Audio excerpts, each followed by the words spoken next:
So you're probably getting your productivity or self-help advice from gurus who are already at the top of their game. I have not seen a lot of content or advice given from people who are in the thick of it, who are in the middle of it, and that's what we're going to talk about today. Because listen guys, I've changed my life for the better this year, and this is no way to toot my own horn. I really was like stuck in my ways and I wasn't seeing any progress. And nothing changes is nothing changes. They love to say that too. I finally was able to make changes in my life because I implemented a few things, which I'm going to share with you. But I did start with these gurus' advice.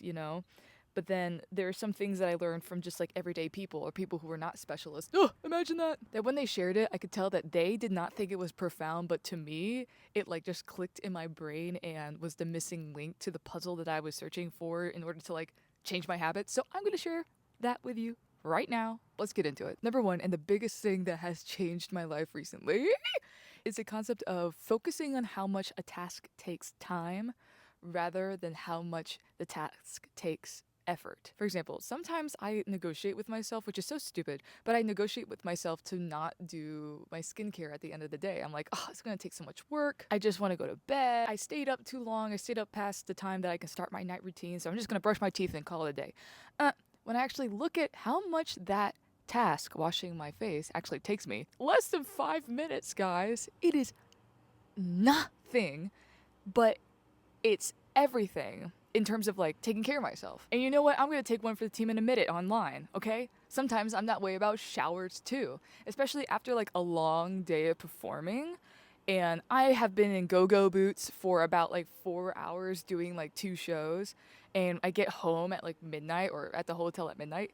The last thing I wanna do is put myself in water. Like, I know that sounds nice. Like, sometimes I do get a little icky about myself and I'm like, I gotta get this off of me. But sometimes the only thing on my mind is sleep. And now I'm like, you know what? That shower is probably gonna take me 5 minutes. It could be longer than that, but it doesn't have to be. And then I wake up and I feel better about myself because I don't have a bunch of eyeliner draining down my cheek. And this was brought to me from this one TikTok, I forget her name. I'll put it here in editing because I'm definitely going to have internet access at that point. She has a series called How Long Does This Actually Take? And I was seated. I thoroughly loved them. And like seeing how long things actually took compared to like how much people were procrastinating, it just like makes sense to just do the thing. Don't think about the effort. Don't think about like the mental, stress that comes with it. Just focus on the time and be like, okay, this is gonna take me 5 minutes. Let's just do that. So whatever you're procrastinating, what you're pushing off, time it. See how long it actually takes. Next, and one that people love to talk about is like daily planners. But one thing I've gotten in the last few weeks that has actually helped my full vision, I got a weekly planner. Yes, indeed. But since it's the third quarter of this year, I got like an academic calendar. So it's like starts in July, but I just ripped out July. I'm like, okay, we're starting August. And being able to plan out my weeks physically with a pen and paper, so helpful. So helpful. And the reason I got this planner was because I heard it recently. I think it was in this book that I'm reading called Eat the Frog. It's about procrastination. Either that book or some type of video I saw recently just talked about the importance of knowing where you're going and having a goal. How can you get to where you want to be if you don't have like plans? If you don't plan it out? And I will argue that sometimes life happens serendipitously. What's that word? Serendipitous. It happens randomly. And things do tend to work out for us. And they do work out for our good, I believe, all the time. Even in the bad moments, that is redirecting you or whatever. And please take that with a grain of salt. I'm talking about our life trajectory, not like the whole of the world. Ooh. And because that happens, because these random good things happen, that opportunities fall into our lap, people fall into our lap, money falls into our lap, we think life is all like that. And it can be. But I will say, like, you do have to plan things out. In order to get those serendipitous moments, I think I pronounced it there right. In order to get those serendipitous moments, you have to like make your life go in the trajectory of that. You can't just like sit down, sit on your hands and go, well, things are gonna come to me. Ooh. I mean, if it works for you before, maybe don't take my advice, but it gives me a sense of purpose. I will say, planning out towards goals. And from COVID, because I was losing my ever-loving mind, like we all were, I got into the habit of planning out my days a night in advance. So at night, I would make a to-do list, and then when I wake up, I'm like, I don't have to think about anything. I look at it and go, okay, this is what I'm doing today. I never had that week by week. And as a freelancer, someone who doesn't have a traditional job or someone, wagging their finger telling me what to do, you really have to do that for yourself. Even if you do have a job, like, You have to plan out when you're going to do what goal, when you're going to do what project. And seeing things in a weekly physical planner is so much different. Because listen, for the last 3 years, I've been using my Google Calendar, and having it digitally has helped with, like, telling people that I have plans and making sure that I'm doing the right thing at what time. But it doesn't help, for me at least, and maybe for you, it doesn't make it feel real. And when you have something physical, it makes it feel more real. And I think my generation is coming to terms with that now, with everything being like on a subscription base, or, files can corrupt. Having it physical, and of course that can be the story too, but having a physical in addition to your digital planner, mind blowing. Now, that might be a lot for you, so of course, like, take what you will, but it has just made my goals so much more clearer, and made my projects actually get done because I can, like, plan out days in advance, not just one day at a time, and see the overall picture, not just like little snippets here and there. I think it's both needed. Anyways, number 3, and I really don't like this because I do believe that we should share, but I think that my generation, Gen Z, we're so used to oversharing that we need to have this in order to counterbalance all the oversharing that we've done for all of our lives up to this point. Keeping your goals to yourself until there's some physical evidence or some result is life-changing. I have many plans, and I hope that you do too.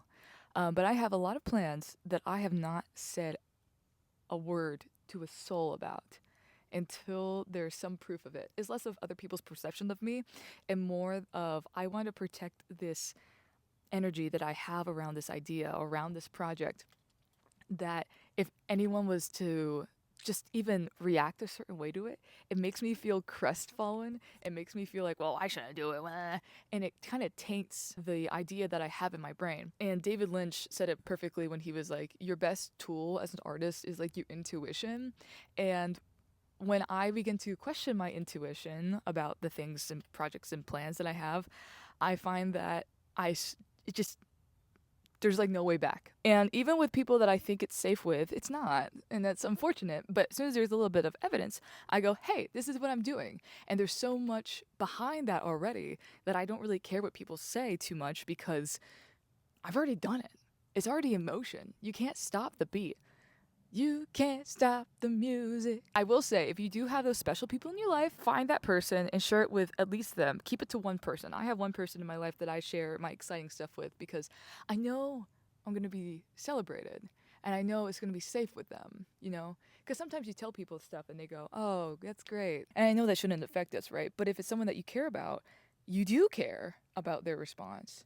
So that's all. And also Heinz put out this great video. You have to watch it. It's called like the trap that all creators fall into. And I'm so glad that I watched it when I did, because I started feeling this way. Like, why aren't my friends supporting me? And it's like, yes, they are, but also they're got their full lives and there's so much content going around that it's just not that big of a deal. Watch it. If you're creative, you don't feel like you're getting the support that you were expecting from people, watch that video. It'll change your perspective for the better. All right, guys, it's time to get up and close and personal. And this is like a secret last one that I don't really tell people about, but I use it for my own advantage, so maybe you can too. You've got to use the things that disgust you, the things that make you mad, sad, or any negative emotion, and you need to spin that into good things. You need to make the flip, you need to make the switch, because not only is that like low vibe, but move a little bit back, okay? Too close. Whenever something negative happens, and I'm just gonna use the example of like, let's say your partner's not treating you right. This happened recently to me, and I was kind of surprised at my reaction looking back, because as soon as I didn't like the way that they were treating me, I was like, oh, I'm happy because now I know what I want. Now I know what I really want because I was treated this way. So I'm not going to look for this aspect in a partner moving forward. I am so relieved that I have a clearer vision of what I want. Thank you, universe. Thank you, God. Or let's say you were treated a certain way by your friend and you're like, oh, well, actually I don't like that. So now I know that, maybe we're gonna not grow together anymore, or I'm not gonna treat people this way ever, even though maybe in the past I thought about it but never really gave it action. But now that I see it materialize in front of me, I know this is not the way to do things. I know this is not what I want to be associated with. Or if you're like many of my followers, you're in a certain living situation, and it could be a plethora of things. There's so many things that could go wrong or that you don't like. But if you paint it as a positive thing, not only will you become lighter because you're not like carrying down, you're not with this negative low vibe, if you will. You notice the negative emotion and you just go, oh well, I know when I get my own apartment or when I change my living circumstances, I want my house to run this way. I know I'm going to treat my guests this way. I know that I'm going to do XYZ because I have this negative circumstance, and because of that, now I know what I want. And like, yes, there are many things that you don't have to go through a life altering or just super negative time to know that you don't want that. But I find as I get older, like there's a lot of things I know. There's a lot of things I know. And this knowing is like what people tell you, like, oh, you don't want to be around this type of partner because they're going to do XYZ. And this type of knowing is like, I've been around that partner and I know that I don't want that. And I'm going to do everything in my gosh darn will to like not have that around me, or just like be aware of the warning signs. That's a big deal too. That comes from like knowing or experiencing it. But yeah, there's this guy on here. His name is Brian Withers, and he makes a lot of great videos. And sometimes when I need a little reframing of the mind, I watch his stuff because he is just like kind of calming. He's like a calming presence, and he's very big into like changing your negative to positives and how like much of the positive outlook on life, the more you have that, the more you conjure it and the more you are positive. So it's just like, I don't know, why not? Why not give it a try? Also, one of the biggest things, I'll leave you with this. One of the biggest things too that has really helped me get to where I want to go is switching out my big lists with all this stuff I just think I need to do and swap it down to a short list of things I know. If I want to be who I want to be, I need to do these things. And that all came from, again, it's coming from somewhere else, it's not from me. That came from Diary of a CEO with, oh gosh, I forget his name. Mr. Wonderful, the guy from Shark Tank, bald guy. Watchman. He talked about his time working for Steve Jobs, rest in peace, and how he categorized things on the list from signal to noise. And signal were like the things you had to do in order for a certain thing to get done, and noise was just like distraction. Like Steve Jobs saw being nice to people as noise, and I think that's signal. So, you know, two different people. Maybe he's better than me because look where we are in our lives. But being able to like look at your own list and go, what's signal? What's noise?